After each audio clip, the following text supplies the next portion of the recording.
The latest secret layers from Wizards of the Coast have done something that almost no secret layer has ever done before. They got my attention.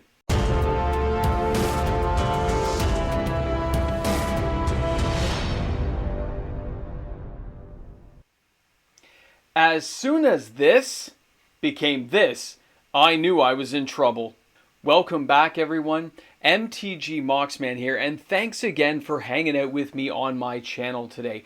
And this is one of those days I never really thought was going to happen, but here we are, and we're talking about secret layers that actually have my attention. This is a very difficult thing to do, and there's a lot to actually unpack with how this affects players, not just the Moxman, but all of you out there. Hasbro has been doing this for a number of years. In case you guys were unaware, Hasbro has been reissuing old toys. And I am a toy collector as well as a Magic player. And when I saw new toys coming to market probably about 10 years ago, I've got to be honest, the new Transformer movie back in 2007, things started ramping up and the money was pouring in for this company. And they are trying the exact same thing when they bring us secret layers that touch on our childhood. The nostalgia factor is very hard for anyone to ignore when it hits the right bone. It hits the right point where you're just sitting there going, oh. And that's where I'm at. For anyone who saw that Comic-Con stuff from Vegas and they saw, the dinosaurs from like the 1970s, 1980s drawings, that stuff hits home for me. And then we go ahead and we see an Evil Dead secret layer. The Princess Bride secret layer.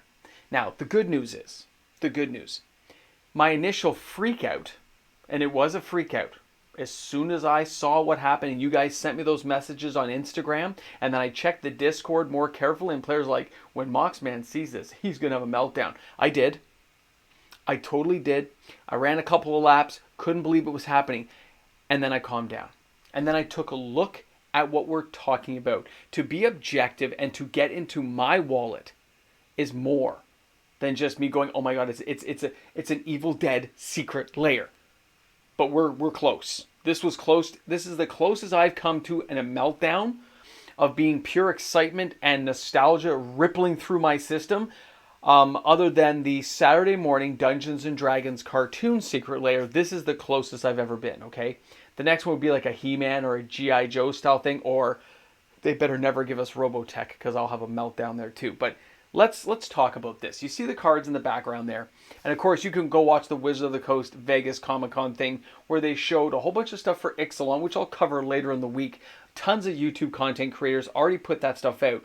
But there's things I want to focus on in particular in that video that it'll take too much time to try to run through two videos like this and cram them together. So I want to focus, for me, the secret layers here, because when you're trying to touch and tap into nostalgia, which Hasbro has been doing for years, the problem with it is they have a shrinking base of people who are actually buying those types of toys. They haven't broadened out into the next generation, and they haven't brought their IPs properly forward to the new generation, which means you got to hit the kids in video games, you got to hit these things up, and it doesn't always play well. So as adults get older, we have large pocketbooks, we can afford these premium toys that we never thought would exist. And the same is said for Magic cards, because that's what these secret layers are. They are a way to tap into certain players, including myself. As a person who saw The Princess Bride when it first came out, do you think I didn't look at those cards? Of course I did. And I've already told a friend of mine, since I refused to buy them, I told a friend what I want for Christmas. Can you guess? That's right. I'm getting Evil Dead secret layers and Princess Bride secret layers. But there's a difference. The initial Moxman freak out that I talked about when I first saw these things were real. And I just sat down and was like, I can't believe this is happening. And yes, I was like a little 5-year-old kid at Christmas. That's what it was. If you could talk to Mrs. Mox or Minnie Mox, that's exactly what they would say. I just sat there, staring at a computer screen going for about 10 minutes. But here's what happened afterwards. I took a closer look. I looked at the value.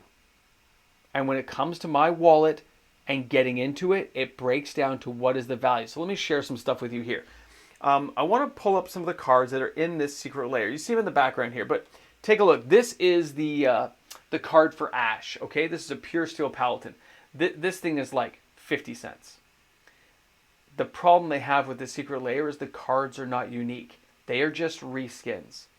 Okay, and yes, I know people were hoping to get the grimoire and stuff as the insert for the Book of the Dead. I get that, and that could still happen for the Necronomicon. But take a look at that Pure Steel Paladin. Then let's go ahead and take a look at Vanquish the Horde. These are all cards of the Secret Lair skins. It's like a 50-cent card. Then we go again. Okay, Field of the Dead has not had a reprint, but chances are it's coming. If you've noticed, some of these cards already got reprints this year, and this is just a reskin. It's a way of doubling up again on the value. And when you're doing that, Wizards are actually shortchanging what players may have done. And let me explain that in a minute. We have the zombie as well, okay? So, and then you have the token, which is fine, guys. These cards are fine. And yes, I still ordered one foil, one non-foil of the Evil Dead, and I ordered one Princess Bride non-foil. Now let me explain. Sorry, I asked my friend for them for Christmas because I do refuse to buy, but that's what I want. Here's the difference. Originally, I asked for 4 of the Evil Dead because I wanted to crack those suckers. And I asked for 2 of the Princess Bride. 2 foil, 2 non-foil. That was the difference. When I calmed down and took a closer look, my order went from being quite large and asking for a lot to just a minuscule amount compared to where it could have been. Because I realized they were reskins. They were just trying to tap into my nostalgia with some artwork over some okay, decent Magic cards, but nothing of value to warrant that cost. Other than they slapped the IP, had an artist draw some images, and put some names on there saying, here they are. They could have done so much more. When I took time to think about this and rationalize why I was thinking one thing over the other and not just letting FOMO grip me and take me over, this is exactly what happened when I was into the Transformer toys, the G.I. Joe toys, and just buying everything they put out.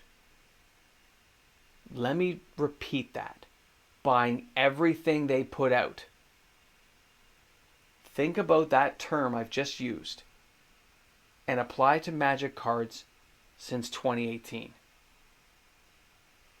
The Transformer, G.I. Joe, all those toys started curbing at 2018. And Magic cards started going up in price and increasing production in 2018. That's where we're at. They are just taking the formula that worked back then, applying it to Magic cards, and continuing on. Do I need another Bumblebee? I bought a lot of them. I kept buying them. Do I need another Field of the Dead, another Field of the Dead, and another Field of the Dead again and again and again with different artwork? Even though it's the same toy, the same card, it's the exact same marketing model. With absolutely nothing changed, nothing different. But at least with the Transformer toy, they had to remodel everything, and it's not just the artwork on the cover page that got changed. Okay, the actual toy got changed around with different movable parts, fingers that can move, all that crazy stuff. But these are just re-images. They hire a nice artist to put some decent artwork together. They slap it on the cover page. I'm looking at these going, these look so great. It's Ash! But it's still just the Pure Steel Paladin. It's not the same deal. And why is he not white-red? Shouldn't he be like Boros? Don't you guys think that? I look at Ash, I'm like, I don't know, man. He's kind of destructive. I think there should be some red in there, man. He's got a little fire in there. I don't know.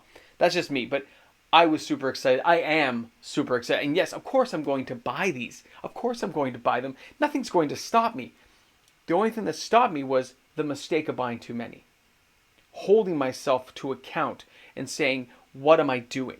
Because anyone who knows me knows I'm freaking out about this. Anyone on my channel knows I'm freaking out.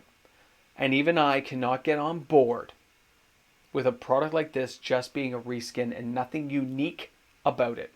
Nothing special, nothing great. That's the biggest problem, is there's nothing there that keeps you going. Now, this may be a precursor though. I want to bring this to your attention too. This could be a precursor to something bigger. This is Evil Dead 2. This is not Army of Darkness. There's a lot more to work with in Army of Darkness. You have a lot of characters, a lot of legendary people, and if this sells well, which it will, then you're going to have the chance for some kind of Commander deck series. Maybe they'll tap into the IP a little bit further and give us an Army of Darkness. It would not cost them that much. It is not an expensive IP to license. I've seen it done numerous times, from toys to video games to everything else. I know it doesn't cost that much. So if this sells well, and it will, that will be the precursor to possibly getting us in a couple of years some kind of crazy Army of Darkness thing, which of course I'll have a meltdown, because that will be the chance to bring unique characters forward more than just a reskin, and that will definitely have my attention.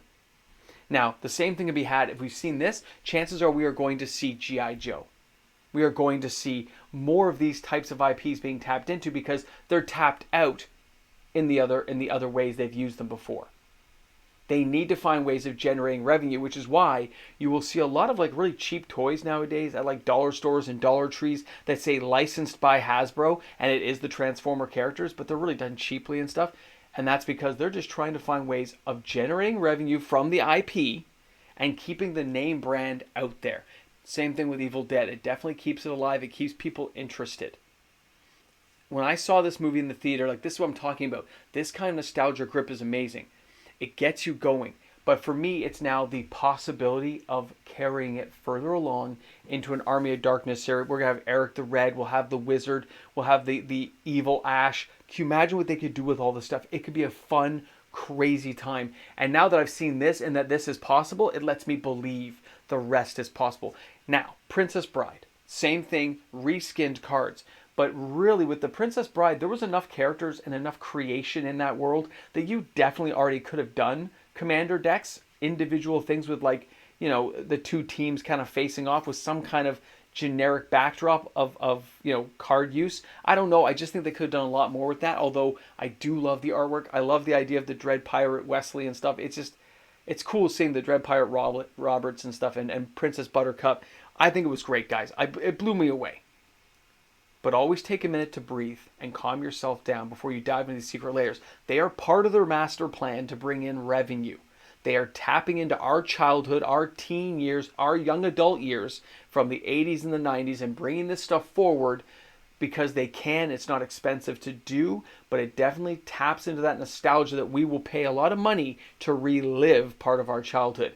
Either way, it's epic to see this stuff. I can't kill it in my head. I can't beat it down until it's nothing but a senseless pulp, because it'd be like defeating my own childhood, my own teen years. And of course, we're not going to do that. Just like the Transformers toys I now see in the toy stores. They're amazing, they're epic, but I'm not going to add them to my collection because I don't need them. The same with these Magic cards. I own all of these Magic cards. I don't need them. But in this case, it's the first time. I'm better prepared, I know. I'm just going to buy one. I'm not going to buy 50. I'm going to buy one. But this may be opening the door to something entirely crazy that players need to be prepared for, because this kind of nostalgia can get out of hand if you're not prepared. I'm looking forward to seeing what you guys slam down those comment sections. How did you feel seeing these amazing secret layers come to life? And I'm looking forward to seeing you guys tomorrow for another epic video. Thanks again for hanging out with me today. And don't forget, bring a friend to Magic. Shop smart. Shop S-Mart. Big shout out and thank you to the fantastic patrons who notified me in the Discord and on Instagram and on email about the amazing secret layers that came alive. Man, I would have missed this. I was out. I ran home. This stuff was epic. Thanks again. Patrons rock. See you tomorrow. I'm not sure what you say at this point. It's Evil Dead. It's the Princess Bride. What comes next? Gremlins? Indiana Jones? There is a lot that they can tap into that most of you won't even think about until it actually happens. Ghostbusters, Halloween, Freddy vs. Jason, Hellraiser. Think about what they can do to get your attention. Welcome back to the Ramble Jamble. Thanks a lot for tuning in. I hope you guys are having an awesome day. I really am. This kind of stuff makes me wonder how far they can take it and how much the IP costs to license for some of these older IPs that most players don't really care about or think about as becoming secret layer cards. Because reskinning takes no effort by the company. It takes no effort or time. It's only the artwork that takes the time. Using card mechanics that already exist and just superimpose them with new artwork, not difficult. A few minutes on a computer and it's done. Printer, click, away we go. This is where we're at. Because they have so many movies they can tap into, so many areas of those 80s, 90s films Romancing the Stone. We're gonna go with Michael Douglas in them. Like, what could they bring out here? Back to the Future, like McDonald's, Burger King. Are you gonna give me Taco Bell, Nacho Supreme? Food Fighters was like a toy series, so I'm just joking around. Guys, it's crazy to think what they could do, but I think this kind of stuff may be an avenue that leads them to a lot of cash. We'll have to see. Their toy catalog in Hasbro is massive. They can give us everything. They can give us so many toys. So many toys they can bring back to life as magic cards. Scary, but also exciting. I can't downplay that. Guys, it gives me a lot to think about. I'll get back to you guys on this. Thanks a lot for hanging out. Thanks for being here. I'll see you guys soon. Have an awesome day. Because my day got better. It's Evil Dead. What could go wrong? It's Army of Darkness.